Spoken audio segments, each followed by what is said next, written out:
Hello, good morning mga ka-vloggeres. This is your vloggeres from Surigao del Sur. So karon is nagbalik ta sa Barangay 19B.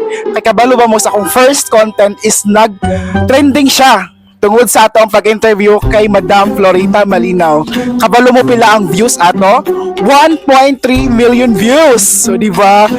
Chay lang 1,300 views lang naman po.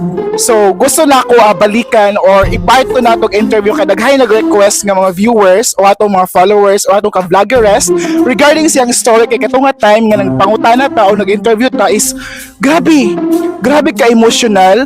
Nagilak jud siya ay so daghan kayo nabitin sa iyang story, so kailangan nato og part 2 para mas may balang pa nato unsa ang iyang mga story sa life nganong iato siya ka-emotional. So mubalik ta sa iya ha. Let's go ka-vloggeres. Shout out the Bagleres. Shout out the Bagleres. Shout out Vloggeres. Hello ka mga vloggeres. So today is naana si Madam Florita. Mo ni siya ang ika-continuation nato or part ko sa atong interview regarding sa iyang life.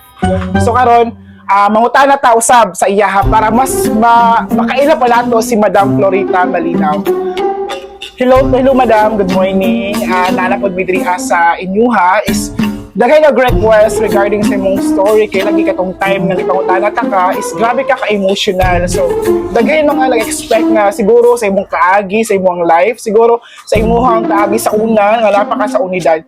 So mangutana lang mi regarding sa imong story. So mangutana mo sa imong full name. Usa kay imong full name, Madam? Malinaw.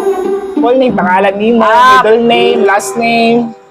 Florita Malinaw. Last name Sabatin. Sabatin. So dugay na jud ka sa unidad, nagstay dito ka nagbako. So unsay mo mga source of income diri sa Davao nga naa ka diri nag-work? Unsay mo mga panginabuhian? Nagkuan lang, labandira. Tabang-tabang lagod diri sa akong auntie. Pero wala kay mga anak pa suportahan na asawa. Na akong gisuportahang anak at banad at kuan tabato. So katong time nga gi-interview ta ka nga nung emotional kay kaato nga nung naghilak ka ato. Naba kay mga giunahon na ato nga nung naghilak ka, na kay mga kaagi sa una, mga hinalakit sa imong kinabuhi or kaagi sa imong life. Na.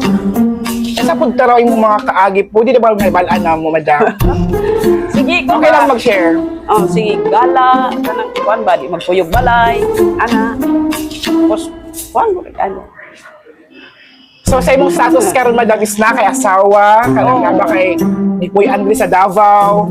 Na akong ante, tapos dito sa akong asbana, dito sa kuan, Cotabato na ako'y balay. So bali nag-aadto ka o nag-aani ka diri. So karon is nagatabang-tabang ka diri ila ate. Tabang-tabang lang ko diri sa ila. Pagka January uli na po ko. So pon mauli ka sa unidad pag may okasyon, fiesta. Fiesta. Okay. Pwede ni mo shout out, Madam, ang imong mga friends dito sa unidad, sa imong mga parentihan usab kay para mas maano kanila, madumduman, ma-rememberan sa imong life diri sa Davao. Pwede nimo sila i-shout out imong mga friends, imong mga childhood friends, imong mga kapamilya sa unidad. Pwede nimo sila i-shout out. Hello mga friends. Ano po sa inyo? Shout out nimo sila, mention nimo ang pangalan nila. Sila ni Uncle Berto, sila ni Flora, tanan.